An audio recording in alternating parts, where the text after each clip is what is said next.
Hello guys, this is Mayank and I am back with another interesting video. And in this video, we are going to learn about tidal energy.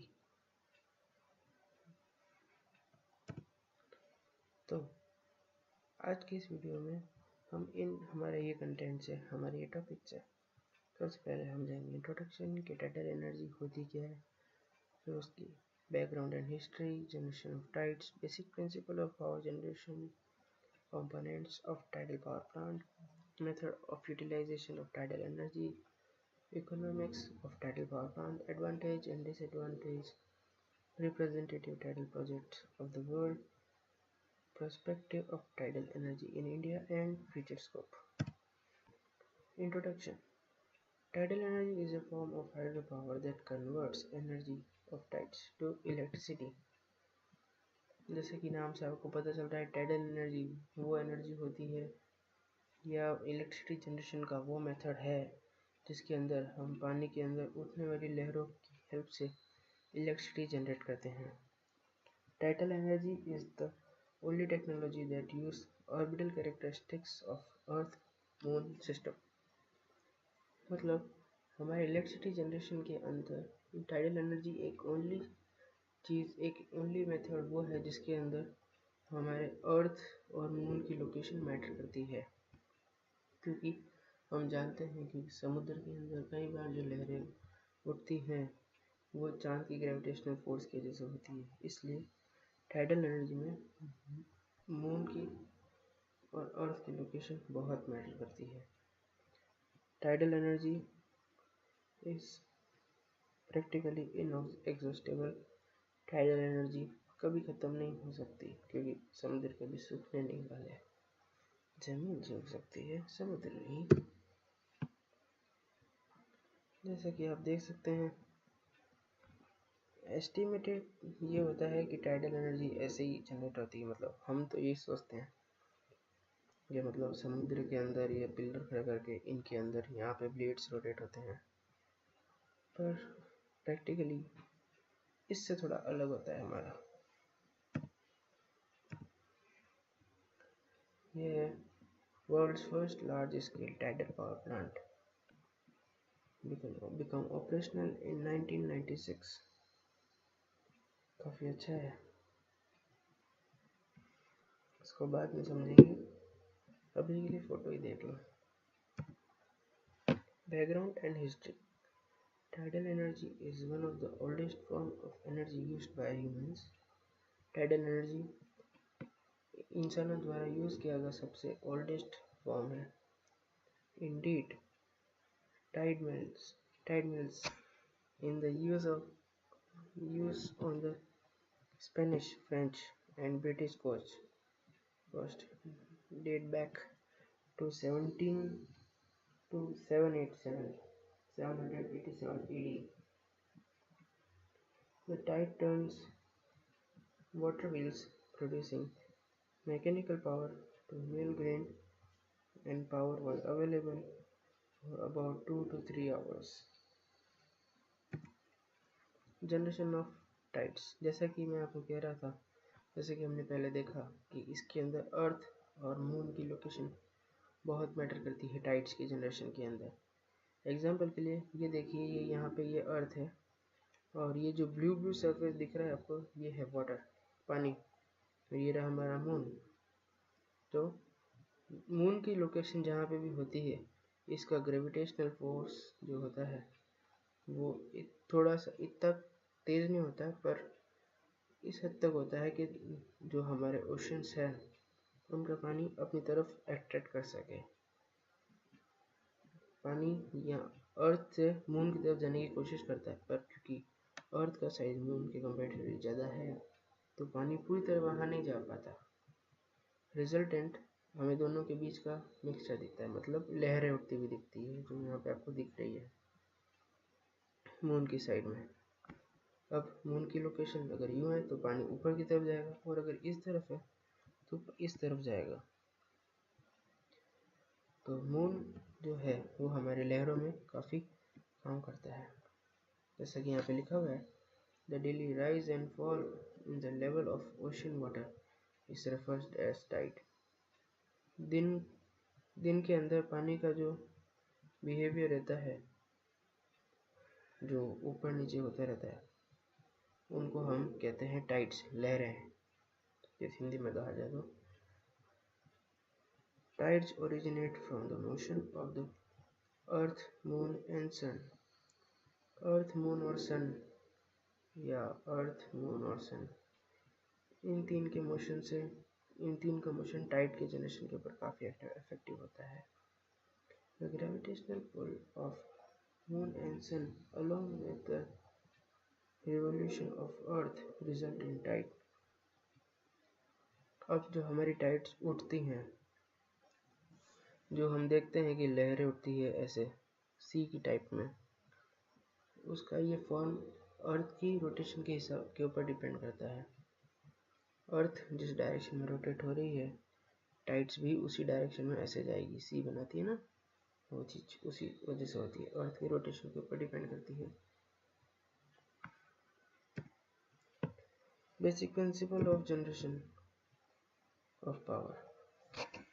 Okay, तो जैसे कि हमने पहले वो diagram देखा था, ये वाला जो डायग्राम देखा था, इसका बेसिक प्रिंसिपल कैसा होता है वो हम यहाँ पे देख रहे हैं। तो देखिए होता क्या है कि ये जो लेफ्ट साइड में दिख रहा है ना, एस्चुरी, इसे हम अगर आसान भाषा में कहें तो इसको कह सकते हैं बेसिन, मतलब एक खाली जगह।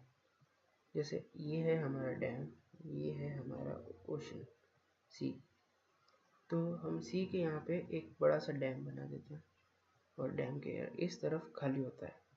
तो जैसे सी का पानी ऊपर उठता है, इस हमारे गेट से जैसे ऊपर उठता है, हम यहाँ पे जो प्लंजर्स होते हैं, जो गेट होते हैं, जो रास्ता रोक देते हैं, उसको खोल देते हैं, तो उससे पानी अंदर की तरफ आता है। और जब पानी इस जगह से अंदर आता है, तो हमारा ये टरबाइन ये रोटेट होता है और इलेक्ट्रिसिटी जनरेट होती है। ये रहता है बेसिक प्रिंसिपल टाइडल का। जब टाइड अंदर आती है तब ये पानी इसको रोटेट करता है, और एक टाइम के बाद जब ये दोनों लेवल पे हो जाते हैं, क्योंकि ये वाला बेसिन भी भर जाता है, तो जब ये दोनों लेवल पे हो जाते हैं तब हम इस गेट को वापस बंद कर देते हैं। और जैसे ही सी का लेवल नीचे जाता है, जैसे सी लेवल नीचे जाता है और हमारा बेसिन ऊपर आ जाता है, तब हम इन गेट को वापस खोल देते हैं, जिससे पानी बाहर की तरफ जाता है, जिससे वापस सी ब्लेड रोटेट होता है और हमारी इलेक्ट्रिसिटी जनरेट होती है। ये है टाइडल एनर्जी का fundamental. The basin is full दो slices and free wheeling turbine until high tide. Then the slip gate and turbine gates are closed। ये भी वही चीज़ बता रखा है, जैसे ही कोई हाई टाइड आई, पानी का लेवल बढ़ा, हम गेट बंद कर देते हैं और इस बेसिन का जो है लेवल नीचे जाने देते हैं। जैसे ही ये नीचे हो जाता है और ये सी का लेवल ऊपर होता है, हम गेट खोल देते हैं, पानी इधर आता है और टरबाइन रोटेट होता है। फिर है they keep closed until the sea level falls to create sufficient head around the barrage। ये वही पानी बराबर आ गया, अब सी लेवल जैसे नीचे जाएगा, हम सी लेवल के नीचे जाने का वेट करते हैं ताकि हमारे बेसिन का लेवल ऊपर जाए और पानी अंदर से बाहर जाए। Barrage and turbine generate under water head is again low, then slices are open, turbine disconnected and basin is filled again। यही प्रोसेस हम बार बार करते रहते हैं। जब सी का लेवल ऊपर जाता है, जब सी का लेवल ऊपर जा रहा होता है तो हम गेट बंद कर देते हैं, और जैसे ये सफिशिएंट लेवल पे ऊपर पहुंच जाता है, हम इसको खोल देते हैं, पानी अंदर आता है। जैसे ये और ये इक्वल हो जाते हैं, तब वापस गेट बंद कर देते हैं और इसका लेवल नीचे जाने देते हैं। जैसे ये नीचे जाता है, जैसे ये नीचे चला जाता है, हम बेसिन का खोल देते हैं और वो पानी इधर चला जाता है।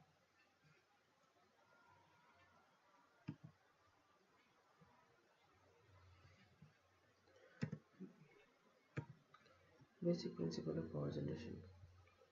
The basin is filled through the slice in free-wheeling turbine until high tide. Then the sluice gate and turbines are closed. ये वही चीज़ है जैसे ही हमारे बेसिन का लेवल सी के लेवल से डिफर करता है, हम गेट को क्लोज कर देते हैं। जैसे सी का लेवल अगर बढ़ रहा है तो हम गेट बंद कर देते हैं, और जैसे ही सफिशिएंट लेवल पहुँच जाता है तब हम वापस छोड़ देते हैं, जिससे हमारा टर्बाइन रोटेट करता है। कुल मिला के जिस तरफ पानी ज़्यादा हो, जब पानी एक तरफ ज़्यादा बढ़ रहा हो तब गेट बंद करना है।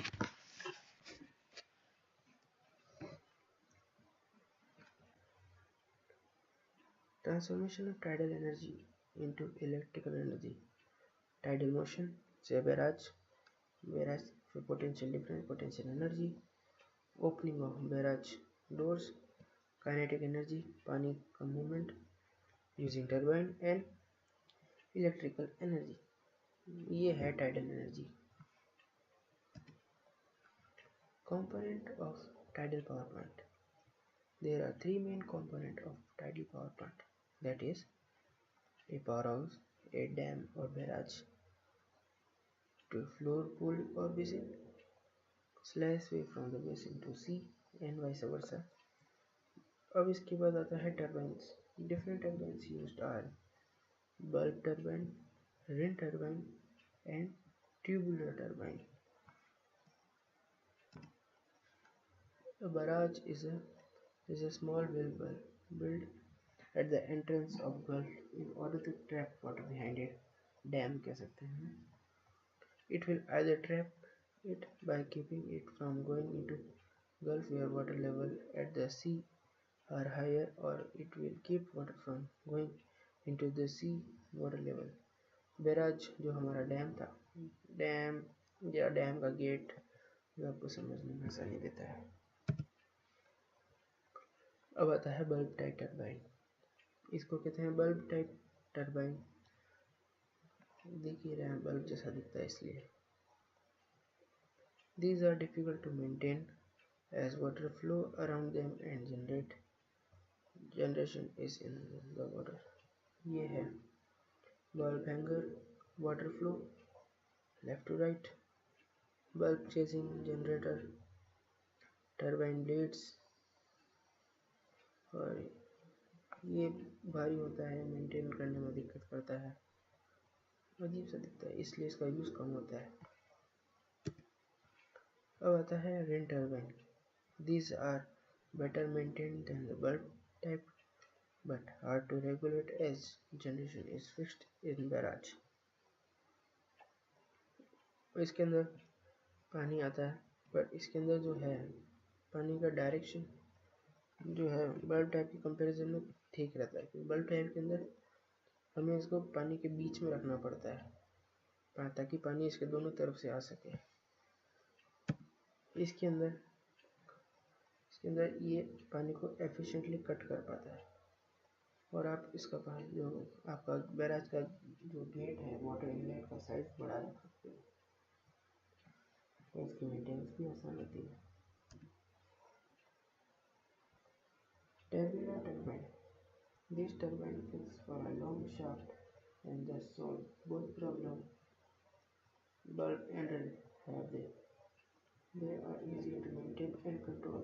इनका कंट्रोल भी आसान होता है और मेंटेनेंस भी आसान होता है. इनके अंदर एक रनर होता है, गियर बॉक्स और जनरेटर.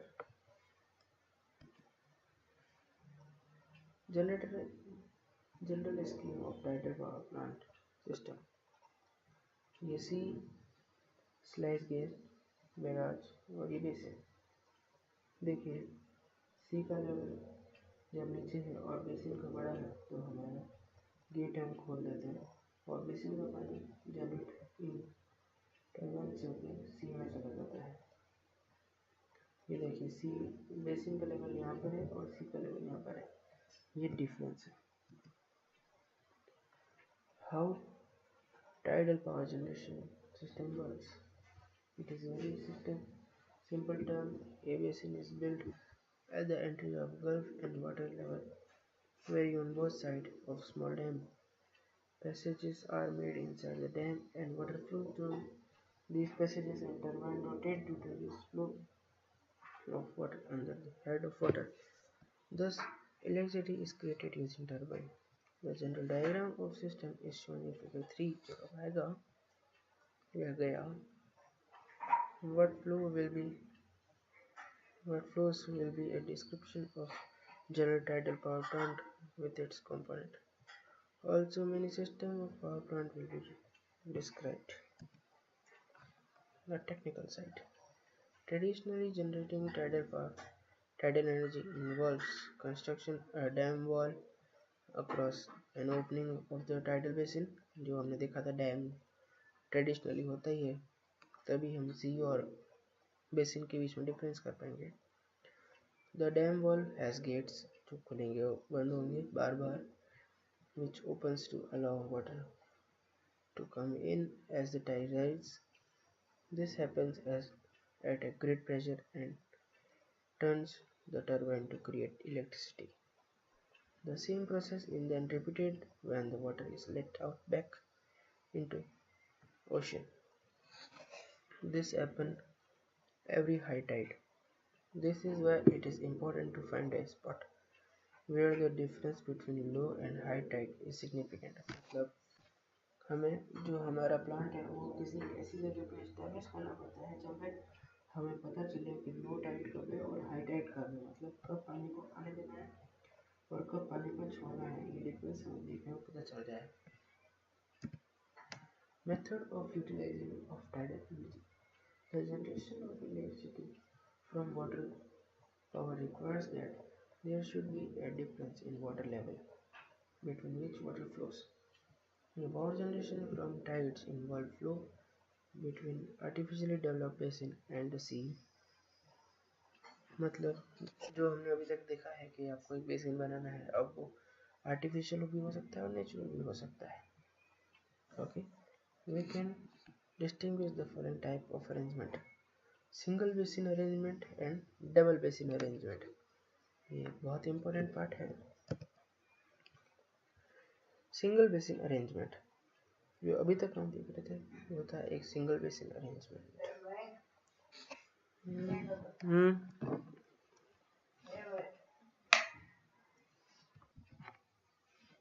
तो आशा करते हैं आपको सिंगल बेसिन पता चल गया होगा.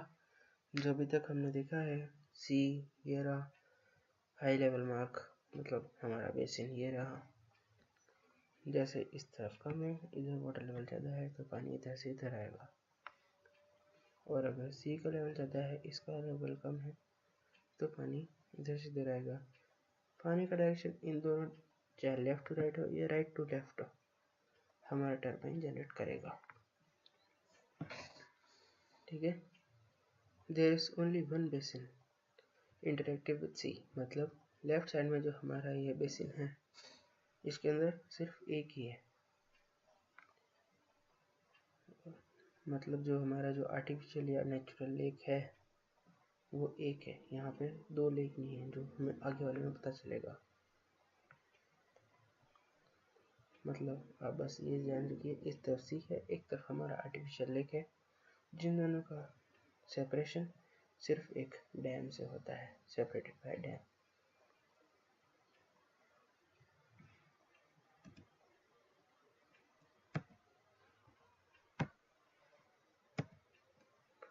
The generation of power can be achieved in a single basin arrangement either as single EBB cycle system, single tide cycle system, and double cycle system.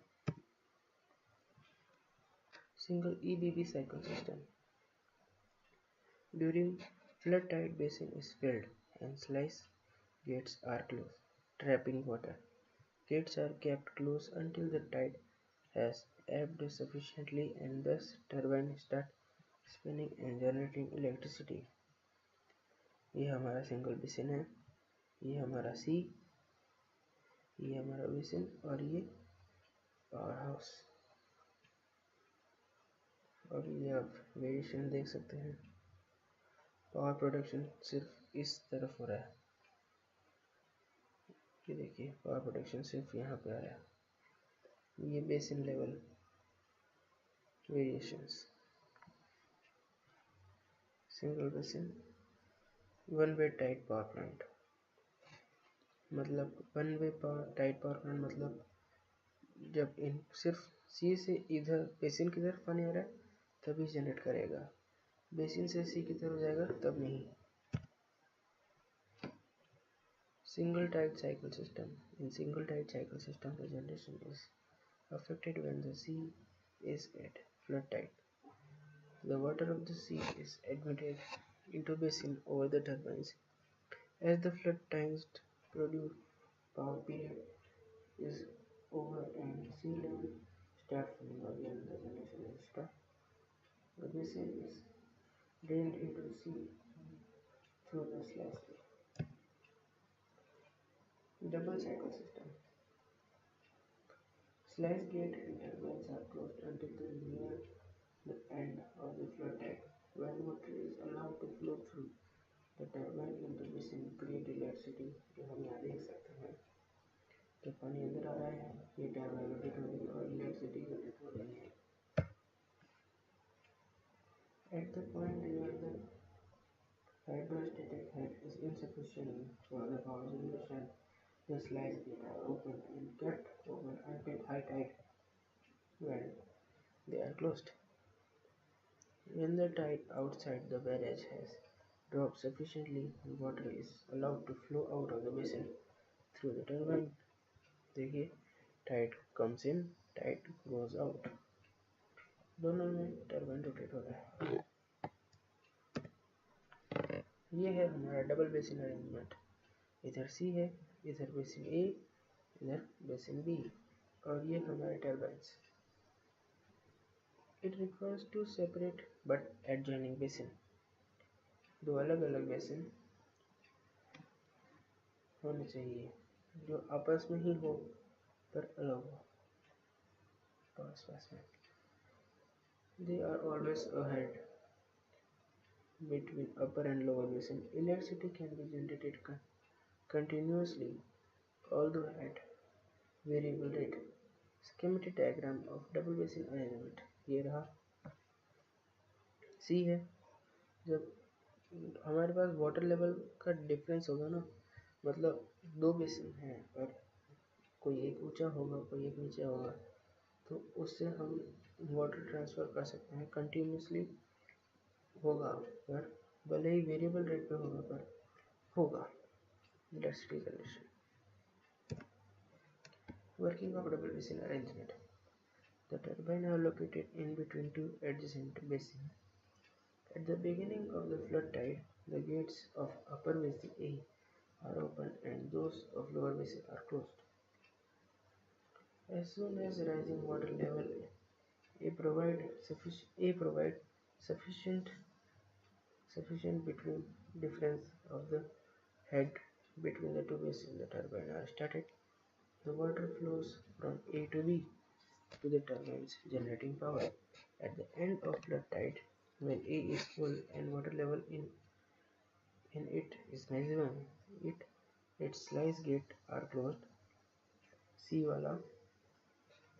When the ebb tide level gets lower than water level in B, which is arising and reducing, the operating head starting falling with the ebb. This continues until the head and the water level in A is sufficient to run the turbine. More continuous period of generation per day is possible. The operation of the two basin scheme can be controlled so that there is continuous water flow from upper to lower basin. Lower basin slices, जैसे power यहाँ से transfer हो रही है, पानी transfer हो रहा है, हमारा गेट्स को ओपन क्लोज कर सकते हैं। ये जैसे आप देख सकते हैं इसके अंदर बेसिन वेरिएशन जो है, मतलब पावर बेसिन का जो मूवमेंट है सिंगल वाले से डिफरेंट है। उसके अंदर हमारा पावर जनरेशन सिर्फ तब हो रहा था जब ये नेगेटिव ऊपर से नीचे आ रहा था। इसके अंदर देखिए वो डिस्टॉर्टेड है पावर प्रोडक्शन, पर कंटिन्यूस है, variable. The water head between the basin varies during each tide cycle as well as formed today. So also does the power generation. As in the case with single basin scheme, the peak power generation does not affect correspond in time with the peak demand. One way of improving the situation is to use peak of power from the tidal power generation or from the alternative system to pump water from lower basin to higher basin. An increasing head would then be available for tidal power generation at time of peak demand. This is very similar to pumped storage in hydroelectric power station. Basically जो हमारा tidal वाला है ये है तो hydro का ही part है, क्योंकि हाइड्रो का मतलब भी तो वाटर होता है ना, इसलिए। Schematic layout for tidal power plant या power house, whatever you want to say। ये रेल टाइप टर्बाइन है और आप इसको देख सकते हैं, ये हमारी टर्बाइन है, ये इसकी ब्लेड्स, रनर्स, ये डैम हमारा, मिनिमम ओपनिंग ये यहाँ पे होगा और maximum operational pool, intake gates जो ऊपर नीचे होंगे और ग्रेसी क्रेन्स। फिर अब ये होगा, इसके बाद ये हमारा transformer, counter crane, speed increaser और जनरेटर। स्पीड इंक्रीजर इसलिए लगाते हैं, यदि स्पीड इंक्रीजर का यूज़ हम विंड पावर के अंदर भी करते हैं। वो इसलिए करते हैं क्योंकि हमारा जो इसका रोटेशन होगा वो इतना तेज़ नहीं होगा जितना रिक्वायरमेंट होती है जनरेटर की। तो हम यहाँ पे गियर्स का यूज़ करते हैं जैसे विंड मिल के अंदर करते हैं, और उससे सफिशेंट स्पीड गेन कर पाते हैं जनरेटर के लिए। और एग्जॉस्ट बटन हमारा ये इतना सिंपल रहता है। ये एक फॉर्मूला जिसे मैं स्किप मारना चाहूँगा। Advantages does not require large area of valuable land because they are on base. Okay, it is free from pollution and it does not use any fuel. कोई फ्यूल नहीं चाहिए, जमीन नहीं चाहिए। It is much superior to hydropower plant as it is totally independent of rain which always fluctuates year to year. इसके अंदर हम बारिश के ऊपर डिपेंडेंट नहीं करते, जो साल भर में चेंज, हर साल चेंज होती रहती है। No produce at any unhealthy waste like gas, ash storage, coal से, थर्मल का, atomic, nuclear with entity heavy removal cost, जिसको हटाने, जो हमारा वेस्ट होता है उसको हटाने की कॉस्ट भी बचती है। Peak power demand can be effectively met. It can provide better recreation facility to visitor and holiday makers. In picnic spot अच्छा है। To the possibility of fish farming, fish, oh, holiday के लिए अच्छा है, मछली पकड़ने के लिए। Disadvantages: this power plant can be developed only if natural sites are available. Basically हर जगह आपको समुद्र और जो तालाब नहीं मिलेंगे, है ना। The power generation must be transport to long distance. This increase transport cost, मतलब जो हमारा लोग रहते हैं वो ऑब्वियसली समुद्र से थोड़ा दूर ही रहेंगे, इसके लिए हमें ट्रांसपोर्ट लॉन्ग ट्रांसमिशन करना पड़ेगा जो कॉस्ट बढ़ाएगी। Supply of power is not continuous as it depends upon the timing of tides. आपको नहीं पता चलता कब लहर आएगी और कब जाएगी। मतलब अगर जैसे हाई टाइड आएगी, सी का लेवल सफिशिएंट लेवल तक नहीं पहुंचा तो आप क्या करोगे, वो चीज़ के ऊपर रहता है। कैपिटल कॉस्ट of plant बहुत ज़्यादा है ये 5000 per kilowatt is considered large compared with conventional power plant hydrothermal sedimentation मतलब इसका मतलब है जो कचरा होता है जो नीचे जम जाता है जो मिट्टी धूल कंकड़ जो होता है वो भी नीचे बेसिन के अंदर भर जाते हैं क्योंकि अगर समुद्र से पानी बेसिन के अंदर आ रहा है तो ऑब्वियसली वो अपने साथ कचरा लेके आएगा जिससे हमारे बेसिन की जो डेप्थ है वो उस पर अफेक्ट करता है बेसिन छोटा होता जाएगा टाइम टू टाइम जिसलिए बेसिन को भी हमें खाली करना पड़ता है बार बार एडिशनल कॉस्ट लगा के इकोनॉमिक्स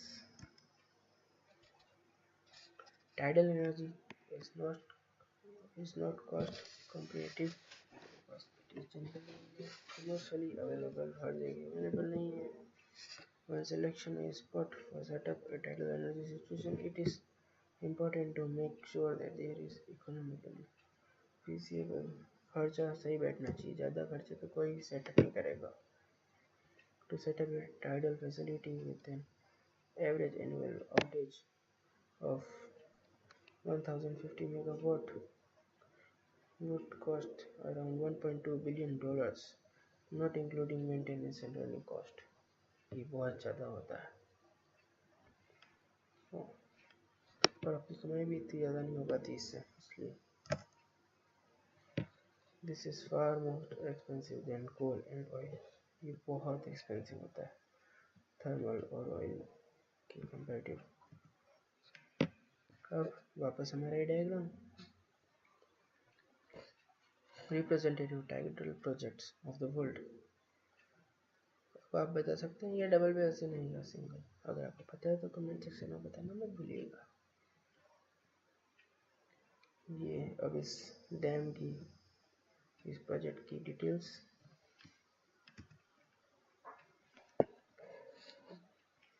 ये आप देख सकते हैं किस तरह नेचुरल प्रोजेक्ट्स देखते हैं ये गेट्स ये वाटर इनलेट वाटर आउटलेट यहाँ हमारा generation plant setup perspective of tidal energy in India the possible sites ये है